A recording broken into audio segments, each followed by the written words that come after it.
Assalamualaikum warahmatullahi wabarakatuh. Bismillah, alhamdulillah, wassalatu wassalamu ala rasulillah, Muhammad ibn Abdillah, la hawla wa la quwata illa billah, amma ba'd. Segala puji adalah milik Allah subhanahu wa ta'ala yang telah memberikan kita nikmat iman, Islam, kesehatan dan kesempatan. Salawat serta salam tak lupa kita haturkan kepada junjungan alam kita Nabi besar Muhammad sallallahu alaihi wasallam dengan ucapan Allahumma shalli ala sayyidina Muhammad wa ala ali sayyidina Muhammad. Bapak, Ibu, saudara dan teman-teman sekalian, apabila kita berbicara tentang anak-anak yang tumbuh sejak dalam kandungan sampai lahir ke dunia, pasti di dalam pikiran kita akan terbayang kata asupan gizi. Asupan gizi berupa makanan yang dapat membantu pertumbuhan mereka sejak dalam kandungan sampai lahir hingga besar. Bapak, Ibu, saudara, dan teman-teman sekalian, gizi sangat penting untuk kita perhatikan.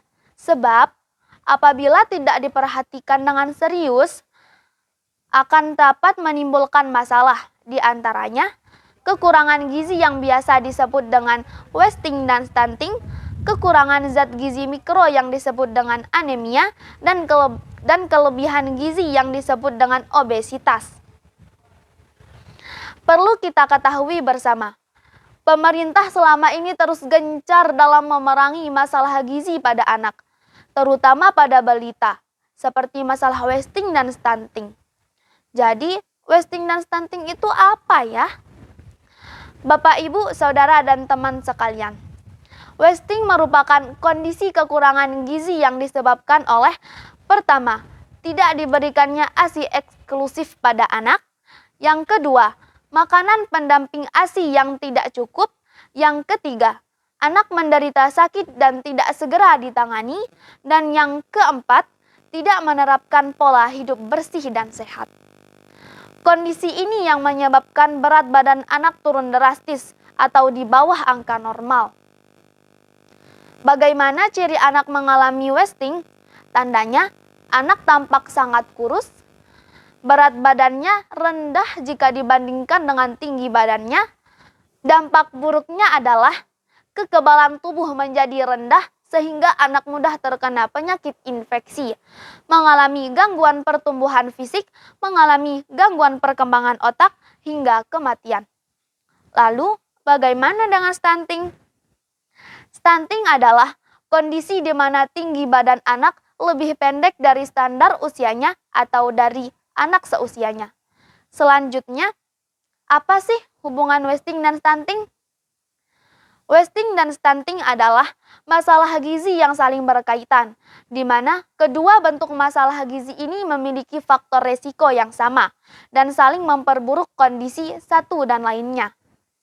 Namun, kita bisa mengobati wasting dengan melakukan beberapa cara. Di antaranya, yang pertama, memberi anak makanan padat energi seperti kacang-kacangan dan produk yang berasal dari hewan. Yang kedua, memberi makanan bergizi seimbang yang terdiri dari makanan pokok, lauk pauk, sayur mayur, dan buah-buahan. Yang ketiga, memberi obat gizi. Yang keempat, berkonsultasi pada layanan konseling gizi. Dan yang kelima, memantau serta mencatat perkembangan berat badan anak. Adapun ungkapan yang menyatakan bahwa mencegah lebih baik daripada mengobati. Langkah yang dapat dilakukan untuk mencegah wasting adalah memberikan ASI eksklusif, memenuhi kebutuhan gizi anak, melengkapi imunisasi dasar dan memberi vitamin A. Segera menuju layanan kesehatan jika anak sakit, serta menerapkan perilaku hidup bersih dan sehat.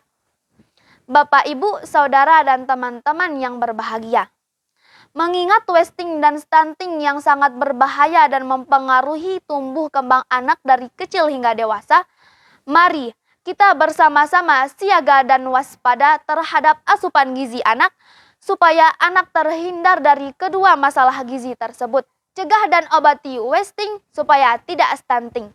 Sekian yang dapat saya sampaikan. Wassalamualaikum warahmatullahi wabarakatuh.